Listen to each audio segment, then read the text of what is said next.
दिल्ली की कड़कड़ दूमा अदालत ने दिल्ली पुलिस को कड़ी फटकार लगाई है और कहा है कि आप दिल्ली दंगों में आरोपियों को क्यों बचा रहे हैं। दोस्तों, बहुत बड़ी बात कही है अदालत ने। अदालत ने कहा है कि पुलिस आरोपियों को बचा रही है और यही नहीं, उन्होंने दिल्ली पुलिस पर 25,000 का जुर्माना ठोका है। बहुत अहम बात कही यहां पर दिल्ली की कड़कड़ दूमा अदालत ने कि दिल्ली आरोपियों को बचा रही है, मगर मुझे लगता है कि मामला इससे एक कदम आगे है और मैं आपको बताता हूं क्यों। क्योंकि दिल्ली दंगों की जमीन तैयार की थी भारतीय जनता पार्टी के कुछ नेताओं ने। उन नेताओं के खिलाफ चार्जशीट बिल्कुल दाखिल नहीं की दिल्ली पुलिस ने, उनका जिक्र भी नहीं हुआ, उनसे शायद पूछताछ भी नहीं हुई और मैं आपको उसकी 3 मिसालें देने वाला हूं। मैं दिल्ली की कड़कड़ दूमा अदालत ने क्या कहा यह आपको बाद में बताऊंगा, मगर सबसे पहले इन 3 चेहरों से आपका परिचय कराना चाहूंगा। कपिल मिश्रा, मौजूदा सूचना और प्रसारण मंत्री अनुराग ठाकुर और प्रवेश साहिब सिंह, जो कि पश्चिमी दिल्ली से सांसद है। सबसे पहले मैं आपको बतलाना चाहूंगा कि देश में अमेरिका के पूर्व राष्ट्रपति डोनाल्ड ट्रंप आए हुए थे और यह आदमी पुलिस की मौजूदगी में धमका रहा था कि आज तो पुलिस है, कल हम फिर आएंगे और आप भी हमें नहीं रोक पाएंगे। उसके बाद क्या होता है, दिल्ली में दंगे शुरू हो जाते हैं और कम से कम 60 से 70 लोग उस दंगे में मारे जाते हैं। इस आदमी की बात सुनिए, बेहोश मिश्रा, बात सुनिए क्या कह रहा है। मैं आप सबके बिहाफ पे ये बात कह रहा हूँ, ट्रंप के जाने तक तो हम शांति से जा रहे हैं, लेकिन उसके बाद हम आपकी भी नहीं सुनेंगे अगर रास्ते खाली नहीं हुए तो। और विडंबना है कि इनके साथ एक पुलिस वाला खड़ा हुआ था। ये पुलिस वाला कुछ नहीं कह रहा था, चुपचाप वहां खड़ा हुआ था। और आप जानते हैं अब से कुछ दिनों पहले क्या हुआ। ये जो आईपीएस ऑफिसर है, उसने केंद्र सरकार को एक खत लिखा कि दिल्ली दंगों के दौरान मैंने बहुत अच्छा काम किया था, केंद्र सरकार की बहुत अच्छी सेवा की थी, इसलिए मुझे प्रमोशन दिया जाए। इस तरह से प्रमोशन चाहिए इनको। अब मिली अनुराग ठाकुर से, इन्हें हाल ही में इनाम मिला है। अब ये देश के सूचना और प्रसारण मंत्री हैं और बात यहां नहीं रुकती, इन्हें तो इनाम मिल गया। आपकी स्क्रीन पर ये हैं प्रवेश साहिब सिंह। प्रवेश साहिब सिंह ने एक निहायत ही भड़काऊ बयान दिया था दिल्ली चुनावों के दौरान कि शाहीन बाग के लोग घर में घुसकर आपकी बेटियों और बहनों के साथ बलात्कार करेंगे। सुनिए। ये लोग आपके घरों में घुसेंगे, आपकी बहन बेटियों को उठाएंगे, उनको रेप करेंगे, उनको मारेंगे। इसलिए आज समय है।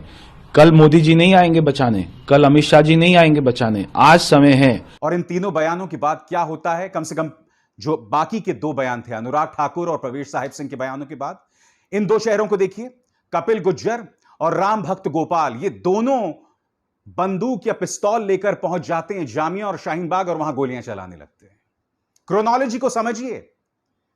जब दिल्ली की कड़कड़ दूमा अदालत यह कह रही है कि दिल्ली पुलिस आरोपियों को बचा रही है, तो इसकी जमीन बहुत बड़ी है।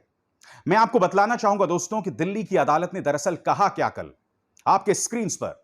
दिल्ली की कड़कड़ दूमा कोर्ट ने दिल्ली पुलिस पर 25,000 रुपए का जुर्माना लगाया है।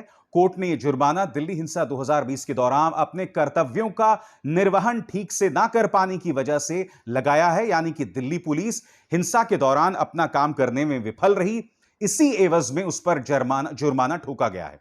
दरअसल पिछले साल फरवरी में दिल्ली में हिंसा भड़की थी। इस दौरान मोहम्मद नासिर की आंख में गोली लगी। वो पुलिस के पास अपनी शिकायत लेकर एफआईआर दर्ज कराने गया, लेकिन दिल्ली पुलिस ने नासिर की शिकायत दूसरी एफआईआर में जोड़ दिया। आपकी स्क्रीन पर यह है मोहम्मद नासिर। मोहम्मद नासिर ने कहा कि मुझ पर 7 लोगों ने हमला किया था, जिसकी वजह से मेरी आंख चली गई थी, और आप इस फोटो में देख भी रहे हैं। इसमें एनडीटीवी की इस खबर के मुताबिक इसने भाजपा के पूर्व एमएलए नरेश गौड़ का नाम लिया था। नरेश गौड़ से मैं नहीं जानता हूं कि दिल्ली पुलिस ने कोई पूछताछ की या नहीं की, और यही वजह है कि दिल्ली की कड़कड़ दूमा अदालत ने कहा कि आप आरोपियों को क्यों बचा रहे थे। क्या कहा उन्होंने? कोर्ट ने अपने आदेश में कहा है कि पूरा मामला देखने के बाद ऐसा लगता है कि दिल्ली पुलिस ही आरोपियों को बचा रही है। पुलिस ही आरोपियों को बचा रही है। इन 3 चेहरों पर गौर कीजिए। देवांगना कलिता, नताशा नरवाल और आसिफ इकबाल तन्हा, इन तीनों की रिहाई हाल ही में हो गई थी। इन पर बहुत कड़े कानूनों के अंतर्गत जेल में इन्हें बंद कर दिया गया था। देवांगना कलिता और नताशा नरवाल जब तिहाड़ जेल से रिहा हुई थी, इनके चेहरे पर यह मुस्कान देखिए दोस्तों। विश्वास नहीं हो रहा कि ये लोग पिछले 1 साल से जेल के अंदर यातना भुगत रहे थे, क्योंकि इनके दिल में सच्चाई की आग थी, सच्चाई की ज्वाला थी। इसलिए कोई सरकार, कोई अदालत, कोई पुलिस इन्हें झुका नहीं पाई। इस तरह से बेकसूरों को जेल भेजा जा रहा था। अभी हाल ही में सुप्रीम कोर्ट गए ये लोग, सुप्रीम कोर्ट में कहा कि इनकी बेल को कैंसिल किया जाए। सुप्रीम कोर्ट ने बेल कैंसिल करने से मना कर दिया। हालांकि उन्होंने देवांगना कलिता, नताशा नरवाल और आसिफ इकबाल तन्हा को नोटिस जरूर जारी किया है उनके बयानों को लेकर। मैं आपको यहां क्या बतलाने का प्रयास कर रहा हूं? मैं आपको यही बतलाने का प्रयास कर रहा हूं कि देखिए, दिल्ली दंगों पर दिल्ली की कड़कड़दुमा अदालत ने जो फैसला सुनाया है वो बहुत ही बड़ा फैसला है। मैंने आपको बताया किस तरह से नेता भड़का रहे थे और युवा भड़क रहे थे, और अब वही स्क्रिप्ट जो है आगे भी दोहराई जा रही है। इस चेहरे पर गौर कीजिए, रामभक्त गोपाल। यह उस वक्त कथित तौर पर नाबालिग था जब इसने जामिया में गोली चलाई थी और एक छात्र घायल हो गया था। आज यही व्यक्ति हरियाणा में पहुंचकर भड़काऊ बयान देता है और उस सभा में यह शख्स सूरजपाल अमू, जो कि भाजपा का हरियाणा का प्रवक्ता है, वहां मौजूद होता है। ये लोग खुलेआम बयान देते हैं कि हमें मुसलमानों को मारने की अनुमति मिलनी चाहिए। खुलेआम भारतीय जनता पार्टी इस तरह से इनामित करती है ऐसे दंगाइयों को, ऐसे भड़काऊ बयान देने वालों को। अनुराग ठाकुर ने क्या बयान दिया वो मैं आपको सुनवा चुका हूं। इन्हें सूचना और प्रसारण मंत्री बना दिया गया था। कपिल गुर्जर, जिसने शाहीन बाग में गोली चलाई थी, गाजियाबाद बीजेपी ने इसे पार्टी में शामिल कर लिया था। बाद में जब मीडिया में इसको लेकर बवाल हुआ, मीडिया नहीं, स्वतंत्र मीडिया में, पालतू मीडिया या गोदी मीडिया नहीं, पालतू और गोदी मीडिया तो इन्हें हीरो बना देगा, तब जाकर भारतीय जनता पार्टी ने यू टर्न लिया था। मगर अब भी कपिल गुर्जर और रामभक्त गोपाल जैसे लोग कहीं ना कहीं भाजपा के प्रचार तंत्र और उस तंत्र से जुड़े हुए हैं। मैं यही तो समझना चाहता हूं, क्या वजह है कि भाजपा इस तरह से दंगाइयों को, इस तरह से अराजकता फैलाने वाले लोगों को, इस तरह से समाज के अंदर भड़काऊ बयान देने वाले लोगों को इनामित करती है, उन्हें पुरस्कृत करती है? क्या इस सवाल का जवाब दिया जाना जरूरी नहीं है? और मैं उम्मीद करता हूं कि जब यह मामला अदालत में आगे बढ़ेगा, तब दिल्ली की कड़कड़दुमा अदालत जो है इन मुद्दों पर भी गौर करेगी कि सत्ता पक्ष अपनी तरफ से क्या खेल खेल रही है।